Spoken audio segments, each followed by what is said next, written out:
Era uma segunda-feira comum em Chicago quando Marcus Hayes tentou pagar o café da manhã com cartão. A máquina negou. Ele tentou de novo. Negado. Deve ser o chip, pensou, pegando outro cartão. Negado também. Ao redor dele, 3 pessoas enfrentavam o mesmo problema. O barista, visivelmente irritado, apontou para a placa. Apenas dinheiro hoje. Sistema fora do ar. Marcos saiu apressado em direção ao caixa eletrônico mais próximo. A fila já tinha 12 pessoas. 20 minutos depois, quando finalmente chegou sua vez, a tela exibiu apenas: serviço temporariamente indisponível. Ele tentou outro banco. Mesma mensagem. Seu telefone vibrou com notificações simultâneas de 3 aplicativos bancários. Estamos enfrentando instabilidade técnica, trabalhando para resolver. Sarah Mitchell estava no meio do turno no hospital quando recebeu a ligação da filha. Mãe, meu cartão não está funcionando. Nenhum cartão funciona. Tá todo mundo falando disso na escola. Sarah sentiu o estômago afundar. Ela tinha exatamente $17 em dinheiro na carteira. O salário tinha caído na cesta. Tudo estava lá, digitalmente, intocável. Às 11h37 da manhã, as redes sociais explodiram. #BanksDown estava em primeiro lugar. Vídeos mostravam filas gigantescas se formando em agências por todo o país. Não era apenas Chicago. Era Nova York, Los Angeles, Dallas, Miami. Todas as grandes cidades relatavam o mesmo. Sistemas bancários completamente congelados. Daniel Ramírez assistia tudo da janela do seu apartamento. Ele viu a fila da agência na esquina dobrar o quarteirão em menos de 1 hora. Eu sempre soube que isso ia acontecer um dia, murmurou sozinho, abrindo o armário onde guardava suas moedas e os $200 que mantinha escondidos. Não era muito, mas era real. Carol Johnson estava na agência desde as 9 horas. Ela tinha tentado acessar sua conta online pela manhã e encontrou uma tela em branco. Ligou para o banco. 43 minutos em espera. Quando finalmente foi atendida, a resposta foi um script robotizado. Estamos cientes do problema. Sua conta está segura. Por favor, aguarde atualizações. Mas Carol precisava pagar o aluguel. Hoje, segundo ela, eu trabalhei 32 anos. Esse dinheiro é meu. Tyler Reed entrou em pânico no supermercado. Carrinho cheio, fila do caixa, cartão recusado. Mas, isso não faz sentido, cara. Eu tenho dinheiro na conta. A caixa, uma senhora cansada, respondeu sem olhar nos olhos. Todo mundo tá dizendo isso, filho. Ou paga em dinheiro, ou deixa as compras. Quando o secretário do Tesouro apareceu na TV às 14 horas, o tom era de controle absoluto. Trata-se de uma interrupção técnica temporária. Não há evidência de ataque cibernético. Seus depósitos estão seguros. Pedimos calma. Mas havia algo no modo como ele evitava contato visual com as câmeras. Algo que fazia as pessoas sentirem exatamente o oposto de calma. Diane Carter, gerente de uma agência no centro de Chicago, trancou a porta às 15 horas. Do lado de fora, mais de 100 pessoas gritavam. Dentro, ela e 4 funcionários olhavam para telas de computador que não respondiam a comando algum. Ela sabia o que os clientes não sabiam ainda. A falha não era só nos terminais, era nos servidores centrais. Segundo ela, eu só trabalho aqui, não tenho acesso a essas informações. Mas ela tinha, e estava apavorada. Naquela noite, Marcos sentou com a esposa e fez as contas. Eles tinham $52 em casa, 2 filhos, geladeira pela metade, tanque do carro quase vazio. E nenhuma previsão de quando o dinheiro voltaria a existir de verdade. Na manhã de terça-feira, a palavra temporário começou a soar como mentira. Os bancos continuavam fechados, caixas eletrônicos, mortos, aplicativos, offline. O governo federal convocou reunião de emergência, mas nenhum comunicado oficial foi divulgado. Apenas vazamentos. Fontes anônimas falavam em corrupção de dados em escala nacional.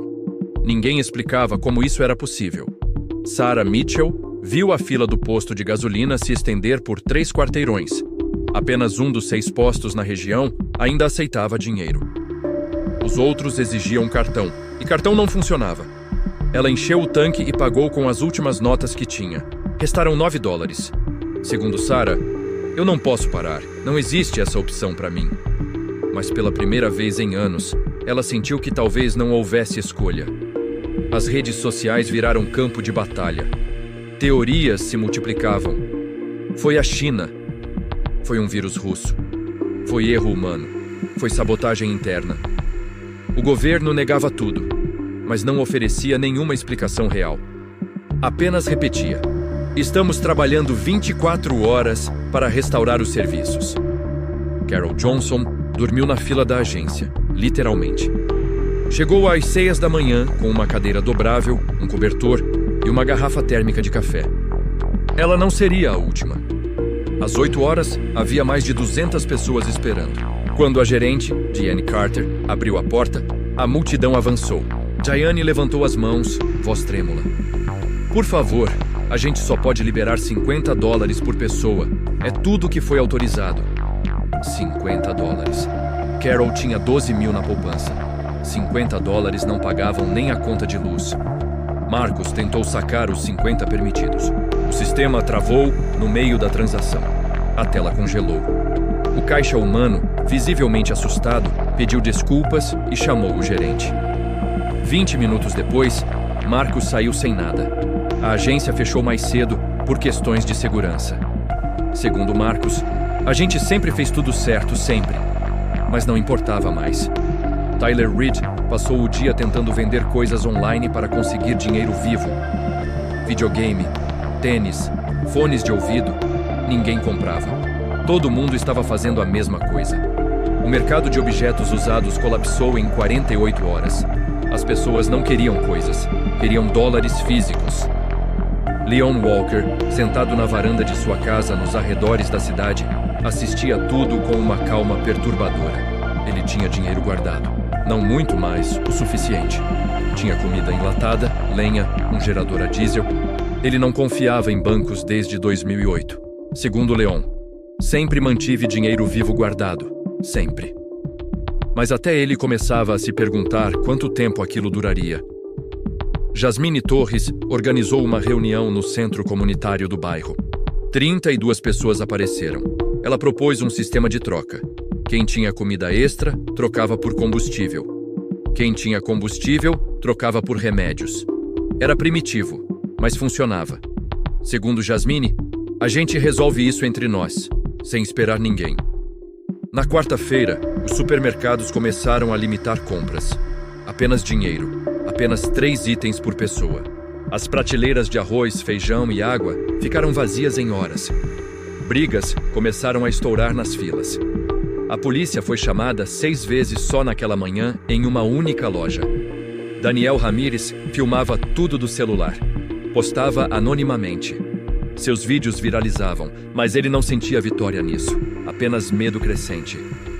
Eu sempre soube que isso ia acontecer um dia, repetia, mas saber não tornava mais fácil viver. E então, na noite de quarta-feira, vazou um documento interno. Um técnico anônimo de um dos maiores bancos do país enviou para jornalistas. A mensagem era clara. O backup foi corrompido. Não sabemos quando conseguiremos restaurar. Pode levar semanas, talvez meses. O governo desmentiu imediatamente. Mas o estrago estava feito. Pânico não é racional. Pânico é contágio. A investigação começou nos porões digitais.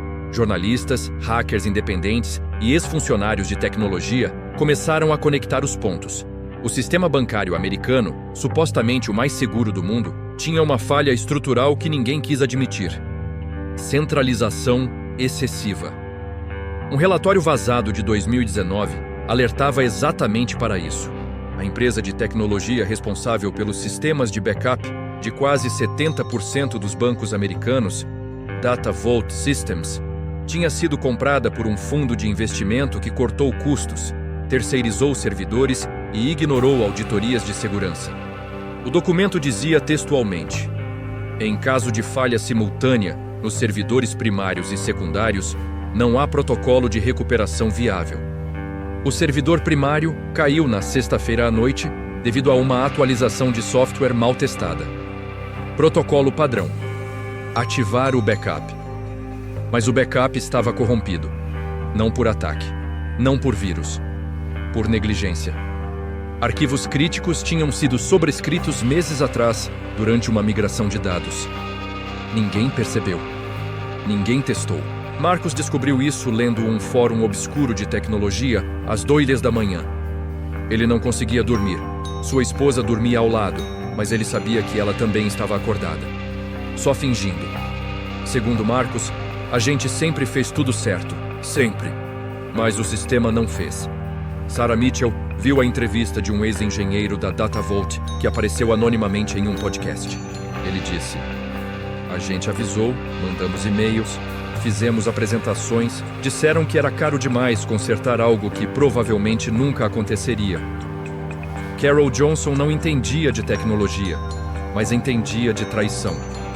Ela tinha guardado seu dinheiro em instituições que prometeram segurança. Agora, essas instituições diziam que não sabiam quando ou se ela teria acesso novamente. "Eu trabalhei 32 anos. Esse dinheiro é meu", repetia em voz baixa, sentada na sala vazia de seu apartamento. Diane Carter estava recebendo ameaças. Pessoas a reconheciam na rua. Ela era o rosto do banco. Não importava que ela também fosse vítima. Seu próprio salário estava preso, mas para a multidão furiosa, ela era cúmplice. Ela parou de sair de casa. O Congresso convocou audiências de emergência. CEOs de bancos testemunharam sob juramento. Todos usaram as mesmas palavras: imprevisto, sem precedentes, trabalhando incansavelmente. Nenhum admitiu culpa, nenhum ofereceu solução concreta. Leon Walker, assistindo pela TV, desligou no meio. Ele conhecia aquele teatro. Já tinha visto em 2008, em 2001, em 1987. Segundo ele, sempre mantive dinheiro vivo guardado. Sempre. Porque ele aprendeu que sistemas falham. E quando falham, os poderosos protegem a si mesmos primeiro. Daniel Ramírez cavou mais fundo. Ele encontrou conexões. DataVault Systems tinha vínculos políticos profundos. Doações de campanha, contratos governamentais. Um ex-senador no conselho. A falha não era apenas técnica, era sistêmica, era corrupta. Jasmine Torres reuniu novamente a comunidade. Dessa vez, mais de 100 pessoas. Ela não falava de tecnologia ou política, falava de sobrevivência. "A gente resolve isso entre nós, sem esperar ninguém", disse. E as pessoas ouviram. Mas havia uma pergunta que ninguém queria fazer em voz alta. E se o dinheiro nunca voltasse? E se os backups estivessem perdidos para sempre? E se o sistema simplesmente acabasse? Tyler Reed fez essa pergunta em voz alta no grupo de ex-colegas de faculdade. Ninguém respondeu. Porque ninguém sabia a resposta. "Mas, isso não faz sentido, cara", ele disse. Mas fazia. Fazia todo o sentido do mundo. Na quinta-feira à noite, uma nova informação vazou. Os técnicos tinham conseguido recuperar fragmentos dos dados, mas apenas fragmentos. Saldos parciais. Transações incompletas. Não havia como saber com certeza quem tinha quanto. O sistema financeiro mais avançado do mundo tinha se tornado uma folha de papel em branco. Na sexta-feira, uma semana após o colapso, a cidade de Chicago não parecia mais Chicago. As ruas estavam vazias, lojas fechadas. Apenas mercados negros prosperavam nas sombras. Marcus e a esposa brigaram pela primeira vez em anos. Não por culpa, por desespero. Ela queria ir para a casa da irmã em Indiana. Ele achava que deviam ficar. "E se a gente não tiver gasolina para voltar?", ele gritou. Marcus se sentia cada vez mais impotente diante da situação. Mas fazer tudo certo não importava mais quando o mundo parava de funcionar. Sarah Mitchell faltou ao trabalho pela primeira vez em 7 anos. Não porque quis, porque não tinha como ir, sem dinheiro para gasolina, sem gasolina para chegar ao hospital. Ela ligou chorando, pedindo desculpas. A supervisora, voz cansada, disse apenas: "Você não é a única." Carol Johnson parou de sair de casa. Ela tinha comida para mais 3 dias. Depois disso, não sabia. Vizinhos bateram na porta oferecendo ajuda. Ela recusou. Orgulho, vergonha, medo de dever. Segundo ela, "Eu trabalhei 32 anos. Esse dinheiro é meu. Mas dinheiro que você não pode tocar é só um número numa tela morta." Tyler Reed vendeu o laptop. Conseguiu $120. Chorou depois. Aquele laptop tinha sido presente de formatura dos pais. Mas os pais estavam em outro estado, também presos. Também sem acesso. Todo mundo preso. Mas, isso não faz sentido, cara. Ele repetiu sozinho, deitado no chão do apartamento vazio. Diane Carter recebeu um tijolo na janela. Nenhuma mensagem. Apenas vidro quebrado. Ela entendeu o recado. Ela ligou para a polícia. Ninguém atendeu. A polícia estava ocupada com saques, brigas, incêndios. Um tijolo não era a prioridade. Leon Walker recebeu a visita de um vizinho. Um homem que ele mal conhecia. O homem perguntou se Leon tinha comida extra. Leon perguntou o que ele oferecia em troca. O homem não tinha nada. Apenas desespero. Leon deu a ele 2 latas de feijão e um pacote de arroz. Não pediu nada.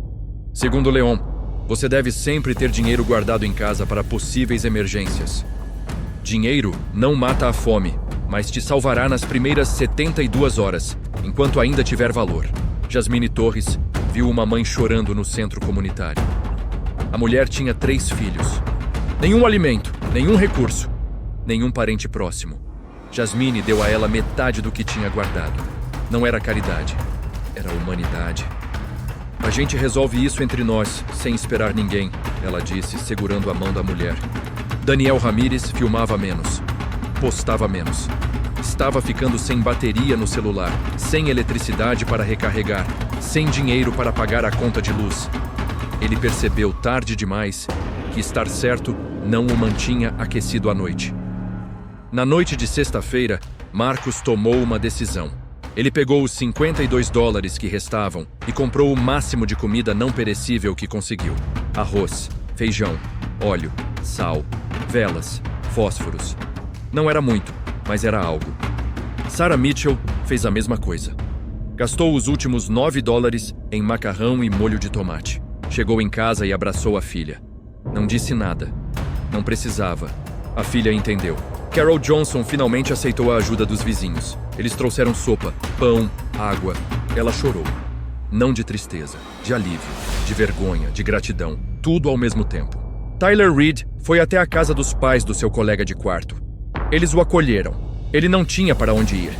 Eles não tinham muito, mas tinham um sofá. E isso era mais do que ele tinha. As famílias que permaneceram unidas tiveram mais chance. As que se dividiram, se perderam. E no silêncio da noite, a pergunta ecoava em todas as casas. Quanto tempo mais? Leon Walker se tornou, sem querer, um professor. Vizinhos começaram a aparecer na porta dele fazendo perguntas. Como armazenar água? Como conservar alimentos sem geladeira? Como se manter aquecido sem calefação elétrica? Ele ensinava. Não por bondade, por necessidade. Uma comunidade que sabe sobreviver é uma comunidade mais segura para todos. Mas ele também manteve conhecimento. E conhecimento, ao contrário de dinheiro, não fica preso em servidores corrompidos. Marcos aprendeu a filtrar água da chuva. Não era ideal, mas funcionava. Ele montou um sistema improvisado com garrafas plásticas, pedras e tecido. A esposa achou ridículo no início, até precisarem. Sarah Mitchell trocou turnos com outros enfermeiros, não por dinheiro, por comida, por remédios, por transporte. O hospital virou um centro de escambo, insulina por gasolina, antibióticos por arroz. Ninguém gostava, mas todos entendiam. Jasmine Torres organizou hortas comunitárias em lotes vazios. Plantaram rápido. Alface, rabanete, ervas. Cresceria em semanas. Não era solução imediata, mas era esperança tangível. A gente resolve isso entre nós, sem esperar ninguém, ela repetia, mãos sujas de terra. Daniel Ramírez descobriu que suas habilidades de design gráfico não serviam para nada numa crise real, mas ele sabia consertar bicicletas. Então consertava, em troca de comida, em troca de baterias, em troca de informação. Eu sempre soube que isso ia acontecer um dia, ele dizia. Mas agora ele estava vivendo, não apenas prevendo. Carol Johnson aprendeu a cozinhar com menos. Muito menos. Uma xícara de arroz rendia 3 refeições se você soubesse esticar. Ela ensinou às vizinhas. Elas ensinaram a ela como costurar roupas rasgadas. Troca. Sempre troca. Tyler Reed percebeu que ser jovem e saudável tinha valor. Ele carregava água, carregava lenha, ajudava idosos. Em troca, recebia refeições. Não era emprego, mas era sobrevivência, suando sob o peso de galões de água. Mas fazia sentido. Sentido primitivo. Diane Carter saiu do esconderijo. Ela tinha habilidades administrativas, sabia organizar. Então ajudou Jasmine a coordenar a distribuição de recursos no centro comunitário. Não pediu perdão. Não ofereceu desculpas, apenas trabalhou, silenciosamente. E as pessoas eventualmente aceitaram. Leon ensinou sobre segurança sem armas, trancar portas, conhecer vizinhos, criar turnos de vigia, iluminar entradas. Não era sobre violência, era sobre prevenção. Comunidades unidas são comunidades seguras. Marcos errou muito. Guardou comida demais e esqueceu de água. Priorizou velas e esqueceu pilhas. Aprendeu na dor, mas aprendeu. E ensinou os filhos, não com palavras, com ações. Sarah descobriu que hospitais antigos tinham geradores a diesel. E diesel, diferente de eletricidade, podia ser negociado. Ela se tornou intermediária. Conectava pessoas que tinham com pessoas que precisavam. Não lucrava, apenas facilitava. E nisso, encontrou propósito. O erro mais comum? Esperar. Esperar que o governo resolvesse. Esperar que os bancos voltassem. Esperar que tudo voltasse ao normal. Quem esperou, sofreu mais. Quem agiu, sobreviveu. Não era justo, não era certo, mas era real. No 10º dia, o presidente apareceu na TV. Transmissão nacional. Todos pararam para assistir. A expectativa era restauração, solução, alívio. Em vez disso, ele disse: devido à extensão da corrupção de dados, o Tesouro Nacional iniciará um processo de verificação manual de contas. Priorizaremos cidadãos com renda abaixo de $50 mil anuais. O processo levará entre 60 a 90 dias. Silêncio. E então, explosão. Carol Johnson, assistindo da sala, sentiu o mundo desabar novamente. Ela ganhava 52 mil por ano antes de se aposentar. Estava fora da prioridade. Marcos, que ganhava 58 mil, também estava fora. Anos de trabalho honesto, impostos pagos em dia, e agora ele era de segunda categoria. Mas o verdadeiro choque veio 3 horas depois. Um jornalista investigativo revelou o que o governo não disse. Os dados não estavam apenas corrompidos. Estavam sendo reconstruídos, manualmente, por equipes sobrecarregadas. E no processo, erros aconteciam. Contas estavam sendo zeradas acidentalmente.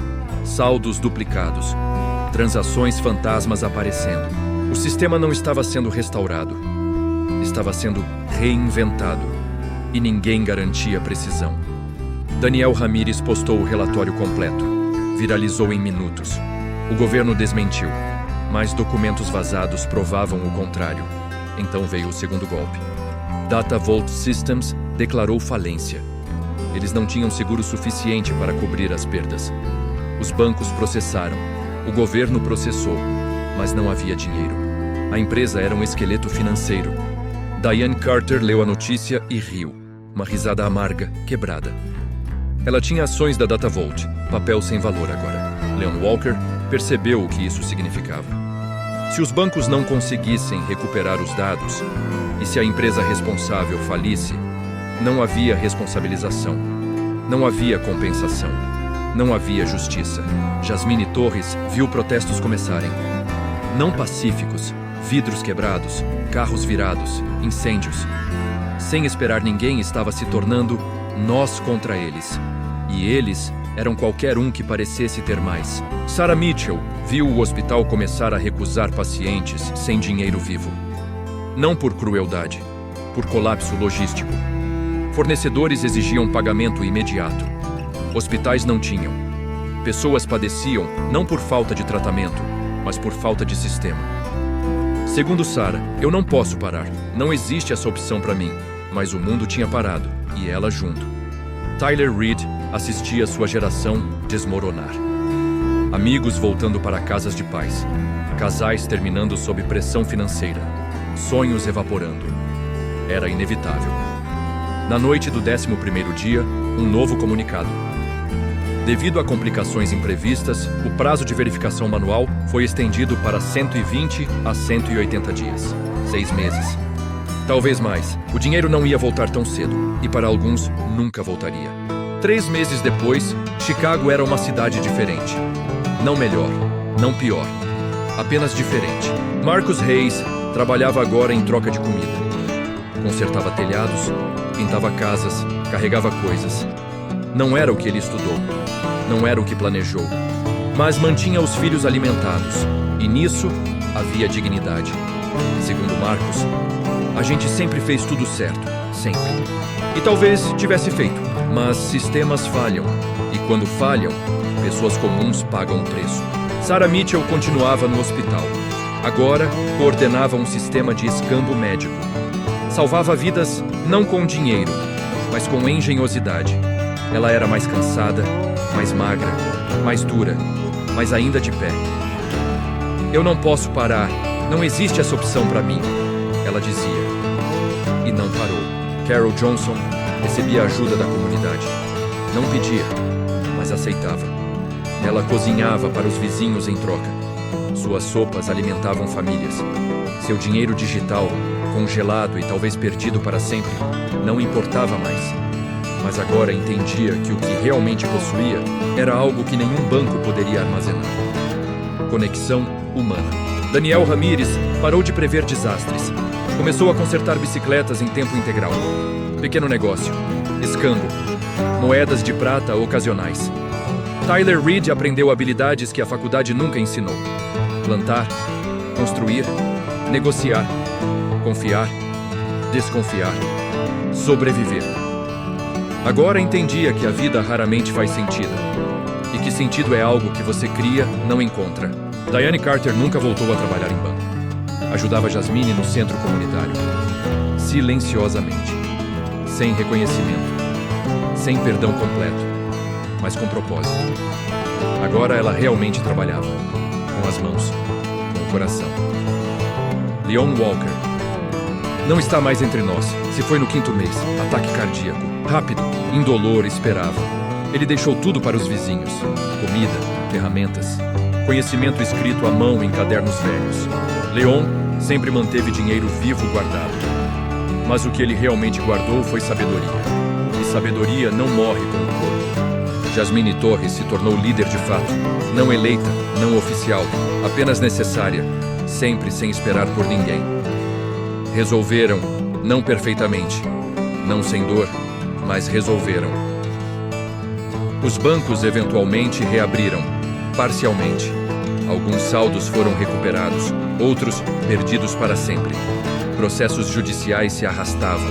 Ninguém foi preso, ninguém foi responsabilizado. A vida seguiu, como sempre segue. Mas algo mudou. As pessoas guardavam dinheiro em casa agora. Conheciam os vizinhos, plantavam hortas, aprendiam habilidades práticas.